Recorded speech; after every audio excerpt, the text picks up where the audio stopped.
Hello friends, আজ আপনাদের জন্য দারুণ ইন্টারেস্টিং ভিডিও নিয়ে এসেছি। আজ আপনাদেরকে ফ্যাক্টরিতে কোনো ছোটোখাটো জিনিস বানাতে দেখাবো না, আজ আপনাদেরকে বাস আর এরোপ্লেনের মতন বড় বড় জিনিস বানাতে দেখাবো, যা আপনারা হয়তো আগে কখনো দেখেননি। এই জন্য ভিডিওটা একদম শেষ পর্যন্ত দেখবেন। আমি কথা দিচ্ছি আপনারা অনেক কিছু নতুন জানতে পারবেন। Aeroplane manufacturing process. প্রথমে আপনাদেরকে দেখাবো এরোপ্লেন কিভাবে বানানো হয়। এরোপ্লেন বানানো খুবই বড় একটা কাজ, যেটা বানানো কোনো সাধারণ মানুষের দ্বারা তো অসম্ভব। এই জন্য যে কোম্পানি এরোপ্লেন বানায়, সেই কোম্পানি ফ্যাক্টরিতে পৃথিবীর সবথেকে ভালো ভালো ইঞ্জিনিয়ার দিয়ে কাজ করায়। এই জন্য ফ্যাক্টরিতে বড় বড় মেশিনের মাধ্যমে আর বড় বড় ইঞ্জিনিয়ারের দ্বারাই এই এরোপ্লেন তৈরি করা হয়।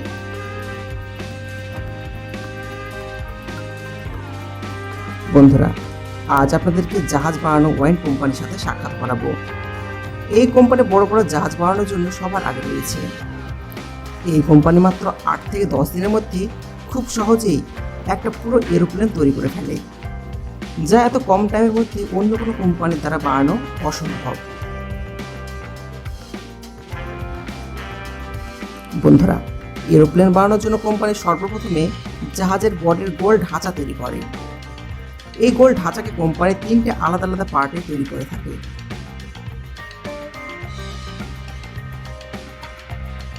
এই 3টে ঢাঁচাকে তৈরি করার পর এটাকে ফিটিং ডিপার্টমেন্টে নিয়ে যাওয়া হয়, যেখানে এই ঢাঁচার আগে আর পেছনের পার্টসকে একসাথে জোড়া দেওয়া হয়।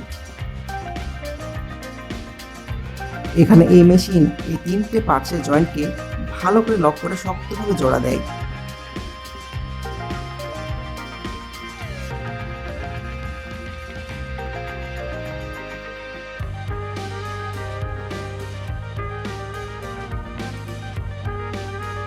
এই এরোপ্লেনের 3টে পার্টকে জোড়া দেওয়ার পর এরোপ্লেনের বডির ভিতরের অংশকে তৈরি করা হয়, যেখানে এরোপ্লেনের গেট, উইন্ডো আর প্লেনের ভিতরের ইন্টেরিয়র তৈরি করা হয়।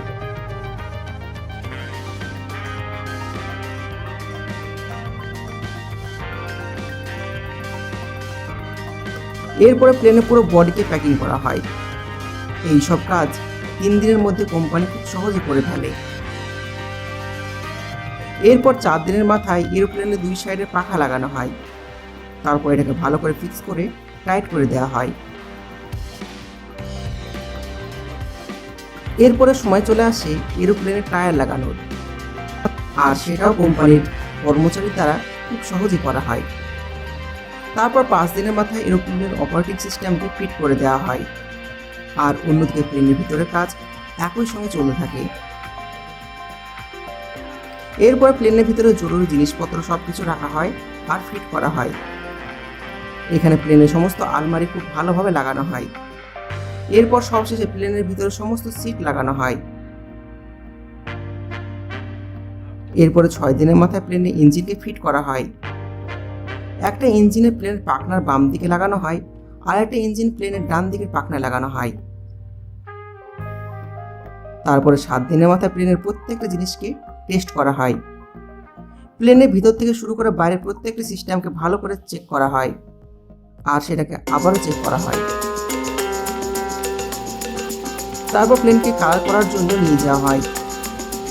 এখানে প্লেনকে অত্যাধুনিক মেশিনের মাধ্যমে ভালো করে পেইন্ট করা হয়, আর পেইন্ট করার সময় কোম্পানির নাম লেখা হয়।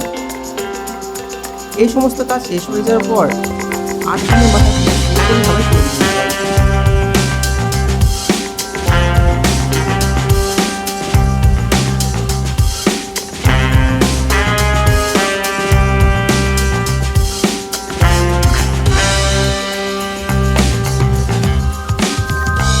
প্লেন তৈরি হয়ে যাওয়ার পর কোম্পানি ফ্যাক্টরি থেকে বাইরে নিয়ে এসে সেখানে প্লেনকে ভালোভাবে চালিয়ে এবং উড়িয়ে টেস্ট করে।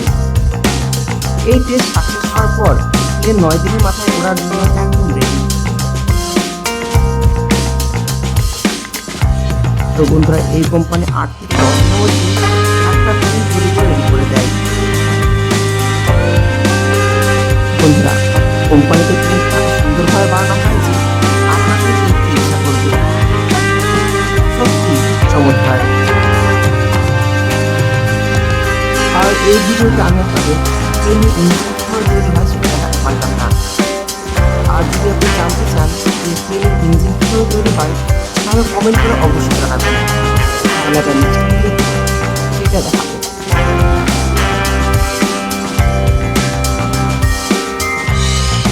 বাস ম্যানুফ্যাকচারিং প্রসেস।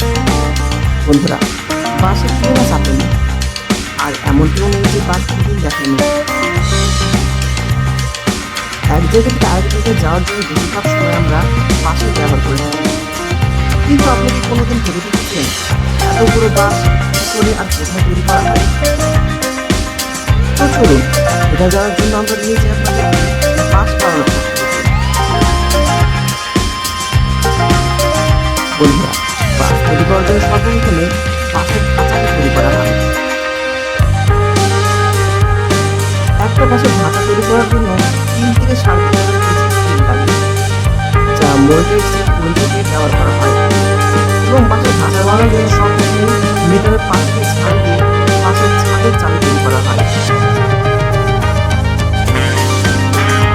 বাসের ছাদের চালি তৈরি করার পর সেই একই প্রসেসে বাসের দুপাশে জাল তৈরি করা হয়। এরপরে ইঞ্জিনিয়াররা ছোট ছোট পাশ ছাল দিয়ে বাসের নিচে তৈরি করা হয়। তারপর বাসের প্রত্যেকটা ধাঁচাকে একসঙ্গে নাট বল্টু দিয়ে টাইট করে রেডি করে থাকে। তারপর বাসের সাইডের মিটার শিটে লাগানো হয়। তারপর বাসের প্রয়োজন প্রত্যেকটা জায়গায় মেটাল শিট লাগানো হয়। এগুলোর পুরো বাসের বডি কমপ্লিট করে তৈরি হয়ে যায়। তারপর বাসটি কনভারজেন্টের মাধ্যমে অন্য একটা লিকুইডে ডোবানো হয়, আর যেন ওতে জং না লাগে।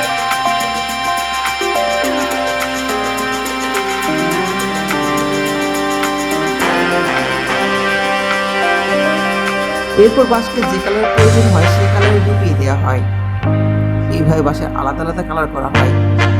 এরপর বাসের প্রত্যেকটা ওয়্যার ফিট করা হয়।